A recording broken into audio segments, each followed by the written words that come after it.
Hey everyone, welcome to Big Flick Energy. So last week I did a video talking about DC's 10-year plan, and that video would have been way too long, so I had to cut it into two videos. The first year covering the first 5 years, going from 2022 Black Adam up until Justice League Shattered Alliances, which is Justice League Part 2.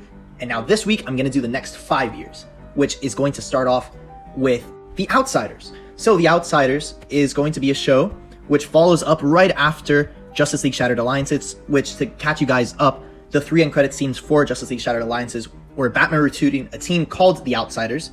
Then also we see Superboy in Project Catamus in a tank. And then the last one will be Darkseid speaking to Vandal Savage. So now we go to Outsiders Season 1, which is still in the year 2028. So here Bruce has created this team of young heroes, including Blue Beetle, Static Shock, Batgirl, Robin, and also this Robin is going to be Jason Todd Robin. Then the next characters are Ratcatcher, Orphan, Atom Smasher, and maybe more characters. So most episodes show a different villain the Outsiders will have to take on, as monsters are appearing throughout the DCEU. They have to find out who is creating these characters to take them out and stop them.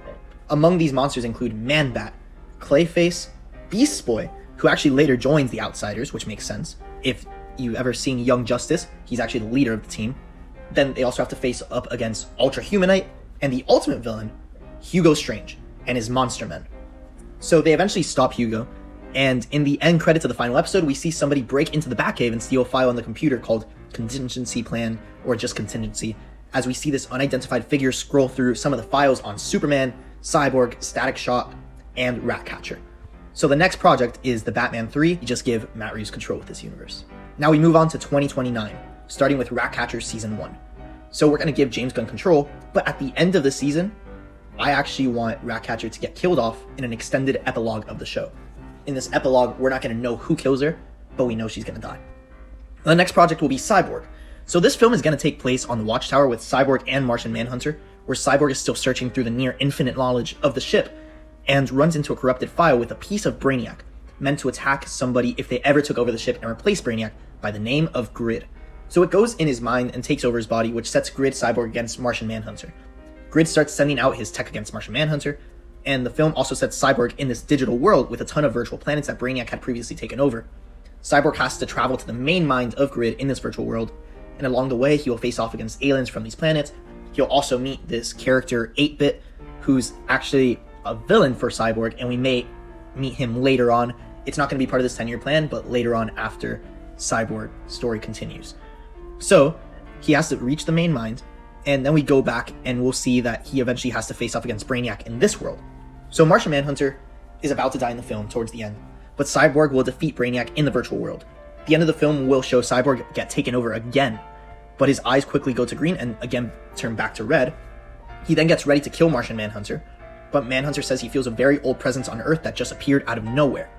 And Grid Cyborg, since he has the mind of Brainiac, knows about some of these old figures, and he knows this figure is Vandal Savage. And he tells Martian Manhunter that he's going to have to go down to Earth to help in this fight, as Cyborg, or Grid, will stay as a greater threat is preparing to come to Earth. So Manhunter is confused of how he knew, but Grid just says to trust him, and Manhunter flies down as Grid's eyes turn green again, and he connects himself to the ship, preparing for Darkseid to come, because he knows that Vandal Savage, who he is, and he knows that he has this deal with Darkseid. So the next project is going to be Bane Season 1. This show will be part of the DCEU and connected to the first Wonder Woman film with Dr. Poison. So the first half of the season is going to be similar to Queen's Gambit through flashbacks and action scenes when dealing with modern day. It's going to be similar to Queen's Gambit relationship with the janitor in that show, but instead it's going to be with a priest in this one.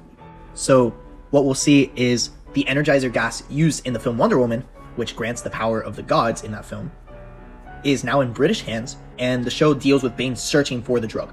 Bane steals the serum and kidnaps main doctors so they can continue developing the serum for him. Because of Bane being experimented on with the venom drug in Peñaduro, which gave him enhanced abilities, he can withstand large doses of the Energizer drug, unlike the Knight, who is Britain's superhero in this show. So this character, the Knight, emulates Batman but is British, works with the government, and has strength enhancements through the Energizer drug.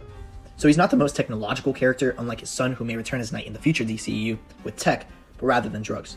Because Bane at this point is only enhanced with the venom drug, Knight is physically stronger than him at this point, so he must be a better fighter to beat him. Bane breaks him and escapes with the drug, with his eyes now set on starting his own Energizer drug operations in what he considers the greatest drug ring in the world, Gotham. The next project is going to be a long-awaited one, Justice League Dark. So before I start talking about this film, DC just announced last week that Keanu Reeves' Constantine film is actually getting a sequel. Because of this news, the Constantine established in the John Constantine show idea I created will be this Constantine instead, and the show idea I had will instead be converted into the Keanu Reeves Constantine film, but some things will be changed. Like I mentioned that Lucifer is going to be in that show, but instead he's going to be removed and his only appearance will be in the Madam X show. So this film of Justice League Dark is going to start off with Dr. Fate telling John Constantine in private that Fate is near, and they need to recruit Swamp Thing ASAP. Constantine asks how they don't know when Fate has come to pass, and Fate says they'll be approached by what can be considered a phantom stranger. The film continues with the team having to recruit Swamp Thing and facing off against him in a fight until they finally convince him by getting Abby Holland, a main character in that show, to convince Swamp Thing in a similar way to Lois in the Snyder Cut to Superman. The team united at their base in Constantine's house. Phantom Stranger then comes to the team to warn them of the third fallen angel, who is trying to bring the entire multiverse into darkness and to be ruled by demons. The story of the comics goes as follows. God created 3 fallen angels as part of a grander scheme so that hell never truly gets a leader. The first, second, and third of the fallen always bickered amongst themselves, trying to seize control of hell and purgatory. God's plan worked. His divide and conquer strategy meant hell will always remain at the mercy of the 3 fallen angels' wrath, but neither one of them will ever be able to take full control. The plan backfired when the third of the fallen finally came out as the victor after an eternal power struggle. Now in this film, a similar thing happens, but it turns out that hell was split amongst 3 multiverses. The main multiverse, the dark multiverse, and the unknown multiverse. So the third fallen angel is going to be from the dark multiverse. And we're going to see that throughout the film, they need to find a way to hell and to fend off the demons using the strengths and knowledge of each of the members. So back to the comics. The way they eventually stopped this threat was John Constantine selling his soul to all 3 of the fallen, reigniting the rivalry amongst themselves, and throwing hell again into the cauldron of chaos. But now, re-separating the 3 multiverses. The only problem is this resulted in Constantine disappearing. The end of the film will show John in Purgatory, which is a neutral land amongst the 3 multiverses, but when he gets there, he sees another John Constantine, facing the other way, that turns around, and it's Matt Ryan's John Constantine. So the next film is going to be Hawkman and Hawkgirl. Hawkman is on Earth until he gets a message from the Watchtower from Grid Cyborg saying he needs to come up. He does, and Hawkgirl is there when he comes up. They talk as they were together in the past, and she says their world of Thanagar needs him to return as their world has been conquered. Their world is being stolen of all the nth metal and enslaved by Kalibak the Conqueror and his parademons. Grid Cyborg chimes in and gives a background on Kalibak, stating he's the son of Darkseid. The rest of the movie shows flashbacks of Hawkman and Hawkgirl's past on Thanagar and their journey to Thanagar against Kalibak. At the end of the film, they are able to free the Thanagarians, but cannot defeat Kalibak as Hawkman is killed by him. Hawkman and Hawkgirl have a conversation at the end of the film while he is about to die, which is very emotional, but he also tells her to warn the people of Earth of the arrival of Kalibak and Darkseid. She does not, and instead goes with her people, which is kind of a douche move, but that's what she does. So the end credit shows Darkseid's ship landing on Thanagar with armor, and new weapons being made for the parademons and Kalibak wearing new armor. So then we move on to the year 2030, which is in a long time, damn. So we're going to start with Wonder Girl Season 2. This show is going to follow the exact same thing as the first season, where it's similar to Indiana Jones or Tomb Raider, where she finds weapons along the way, but in this season, the villain is going to be Morgan Le Fay, where she is searching for the Eternity Book. So she finds this out from Etrigan a couple of episodes into the season as she was searching for the Sunblade after she spoke with John Constantine about how the Moonblade, the weapon given to her by John, has a counterpart, and that would be her next expedition. She actually uses the Moonblade in Justice League Dark as the spear of Athena was shattered by the third fallen angel. She eventually will defeat Morgan Le Fay in the show with the help of Etrigan, and at the end of the show, we see her on an expedition where she finds the Netherrealm Kama, and says she's never heard of this weapon, which for those of you that know, that's actually Scorpion's weapon from Mortal Kombat. It's supposed to be a little teaser, because Mortal Kombat and DC have a good partnership. So, after she's ready to explore more about this weapon, a character comes up, Hephaestus, who's actually a god. And Hephaestus comes out of a portal to speak to Wonder Girl about the Sunblade and how he's impressed by everything she's been able to do, and all the weapons she's found. He tells her to come with him through the portal, which she does.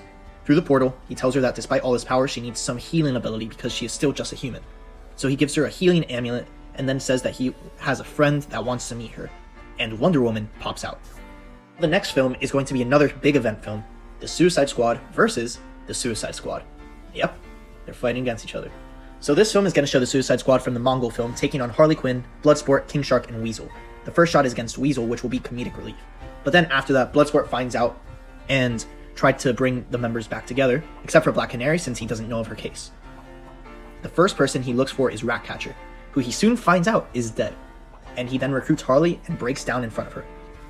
Because he did love Ratcatcher after the first film, I'm sure you guys all saw that. And now that we're going to have a Bloodsport TV show and a Ratcatcher TV show, we can explore that relationship a little bit more.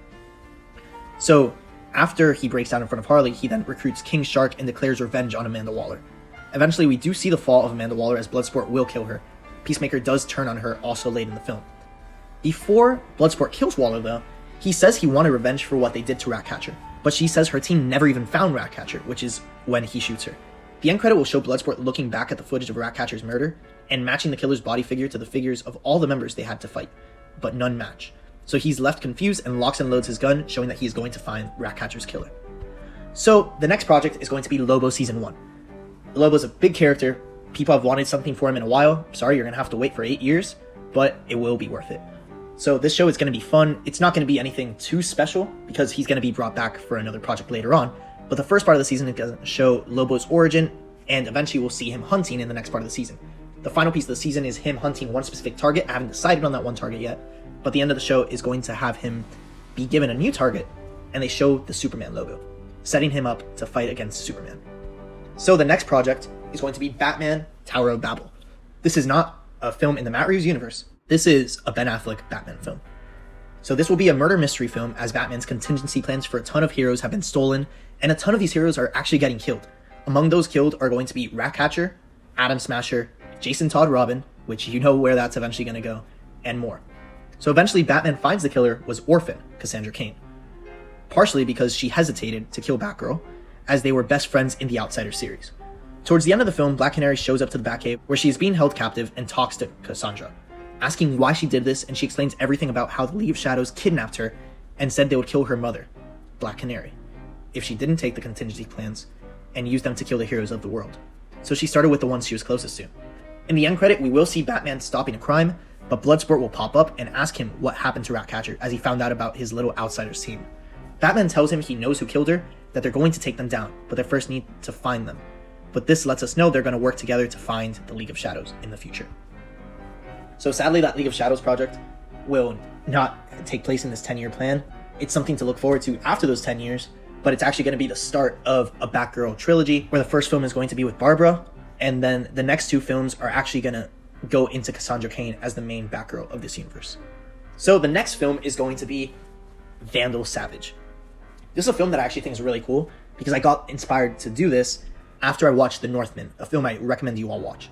So in this film, Vandar Ag was born in the 47th millennium BCE in what would one day be the Périgord Noir region of France, as the son of the chief. One spring, there was a territory dispute between his clan of Neanderthals and a group of Cro-Magnons. However, a bright shooting star caused a halt to the hostilities, which Vandar used to kill the rival chieftain.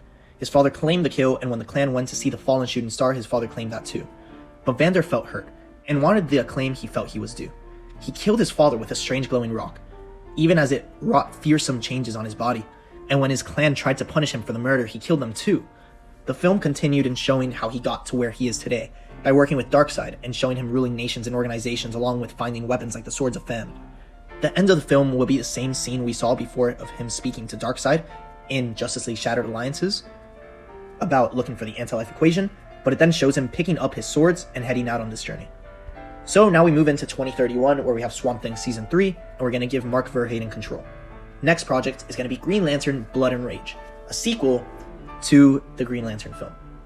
So this film sets the Green Lantern Corps against the Red Lantern Corps and Atrocitus. At certain points in the film, we will see flashback sequences to Atrocitus' origin. I feel like that's something that's not told enough. I think it would be really cool to see, and I think that it should kind of mirror what's happening to Hal Jordan throughout this film. So at a certain point in the film, Hal Jordan will become a Red Lantern, and John Stewart must fight him. In the final battle, Stewart is able to convert Hal back to the good, but he gets killed with the Red Lantern ring by Atrocitus in that battle. This results in his Red Lantern ring flying away to find the new being worthy. This moment brings John Stewart to a point of rage, where the ring Hal had is being called to him, but he calms down and is ultimately able to defeat Atrocitus with his Green Lantern ring, forcing him to stand trial.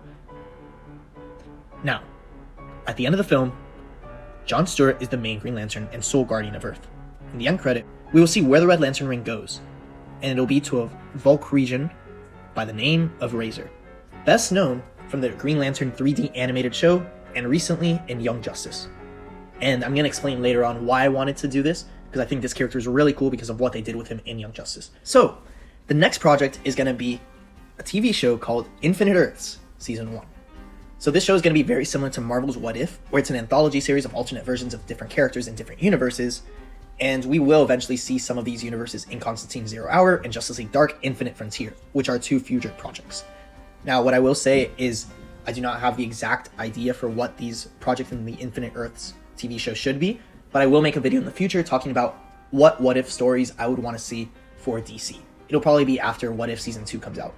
So the next project is going to be Constantine Zero Hour. This film will follow a team of Constantines in a similar way to Spider-Man Into the Spider-Verse, as this team will travel through the multiverse to stop a threat that enchanted a weapon that when it kills one person, it kills all multiverse versions of that person. So it turns out the other Constantines are where dceu Constantine is in Purgatory, because they knew of the threat, and you can't be killed in Purgatory, so they sought to escape the current wave of murders this antagonist is carrying out. So dceu Constantine convinces the others to go and find this guy, where the others include Arrowverse Constantine, which is Matt Ryan, and Sandman Constantine, which is actually Joanna Constantine, but she's a really cool character, and I think that she would actually fit in really well, and it would be cool to tie in these universes.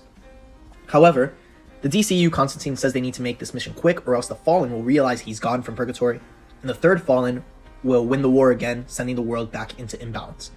So Constantine must stay for the long run, but short run it's fine. In the film, this trio travels through different multiverses in a detective-type film where they investigate to find who this is. In certain universes, they find dead bodies of well-known heroes, which means they're killed off in every universe. So this villain is going to play a role similar to Gore the God Butcher in Thor Love and Thunder, but in this film, we're actually going to see him kill off characters, he's just not going to butcher them off-screen. So they will eventually come face-to-face with the threat, and he's about to kill one of the Constantines, but he stops and opens a portal. We don't see the face of the threat, but we hear him mumble a spell through his mask, which is how the portal opens. After this, three Constantines discuss who this could be and why he didn't kill one of them. This leads to one of the Constantines realizing from the way he summoned the portal to not killing the Constantines, that he himself is a Constantine. So if he kills a Constantine, he himself will die. So this gives them a hint as to where the antagonist will be heading next, and they are able to find him, and an idea that instead of DCU's Constantine staying in Purgatory, they can trap this evil Constantine there for eternity. When they confront him, they tell him they know who he is and to show his face. He removes his mask, revealing another actor playing John Constantine. What I think would be really cool is Joseph Morgan playing this Constantine. So Joseph Morgan was one of the main villains of the TV show The Vampire Diaries, which a lot of you are probably not a big fan of, but I will say in that show he actually did an incredible performance, and he reminded me of Constantine in that show. So I wanted him to be the Constantine for this universe until they announced Keanu Reeves is coming back. So I think it'll be really cool to have him be the evil Constantine, and he's actually best friends with Matt Ryan, so there would already be some chemistry on screen. They discuss, and who will call Joseph Morgan, who is the actor for the villain for now, he says that he made a deal with the Third Fallen for peace in his world in exchange for him killing off all potential threats to his power across the multiverse. The Third Fallen gave him a weapon with access to the entire main multiverse. The DCU Constantine says he sold his soul to all three of the Fallen to end the war, but the Morgan Constantine says his deal is permanent despite the war ending and he must carry out this mission. Morgan tries leaving, but the three Constantines created a barrier around their area where portals cannot be made. They are forced to fight, and this time, evil Constantine does not have an army of demons like he had last time, so it's a 3v1. Morgan is evidently the most skilled fighter amongst the four, but he ultimately loses and is passed out. They take him to Purgatory and put magic chains on him there. They now have his weapon and disenchant it, reviving all of the characters killed by it. In the end credit, we will see a portal open up in Purgatory, but this portal is dark purple instead of the typical color that will be set in a past film. So from the portal, we're going to hear a Joker laugh, which is going to be kind of strange because how do these characters make sense together? But out will come a black figure. And this black figure is going to lead us to know that the Batman who laughs has arrived. So we then move on to the next project, Man of Steel 3. The beginning of this film will show Superboy going after Superman, and Superman will begin looking into what happened after escaping Superboy in this fight. Superboy continues looking for Superman, but Lobo arrives on Earth and attacks Superboy, thinking he's Superman. So they begin fighting, but Lobo is destroying him. Superman hears this with his super hearing and goes to help. Superman fights Lobo and eventually wins, but is bruised up. He asks Lobo what he wants with him and says he was hired to kill him. Superman asks who hired him, and he tells him Lex Luthor. Superman takes Superboy to space to heal him more rapidly because he got absolutely beat up, and he needs access to the sun. So Superboy wakes up in space and is in shock, but realizes Superman is actually helping him. Superman brings Superboy down to Earth and tells him to rest in the truth of everything. So Superman will visit prison to see Lex and tells him he stopped his 2 plans to kill him. And Lex asks him why he didn't mention the 3rd plan.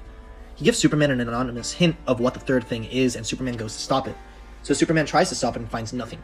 Superman gets a call from Lois saying Lex escaped from prison with the help of a large cloud white man, which Superman knows means Lobo. So Superman searches the Earth for him, but can't find him anywhere. So he goes to talk to Lois and Superboy that this is not the last they'll see of Lex and Lobo, and Superman tells Superboy he's going to train him as the film ends with them training. So honestly, this entire film is just going to be a Lex Luthor escape plan where he's trying to get out of prison, but it's going to be really cool because you're going to see Superboy, you're going to see Lobo, and I think it would be great to see why Lex is such a great villain for Superman, because he can outsmart him. Superman is not the smartest guy, and for somebody to beat him, he either has to physically match him or be ways ahead of him mentally, which is what he's going to do in this film. So, in the end credit, we'll see Lex go off-world where Superman can't find him, but Lobo takes him to the Watchtower where Grid Cyborg is. Lex tells Cyborg that he was surprised to find out he wanted to help him, meaning Cyborg was actually the one that helped Lex with his plan. So Grid Cyborg tells him he's not who he used to be and wants to take out Superman as he has a personal vendetta against him, as he knows Lex does as well, along with Lobo after losing to him. But that they must wait as Earth will need Superman in the fight against Darkseid.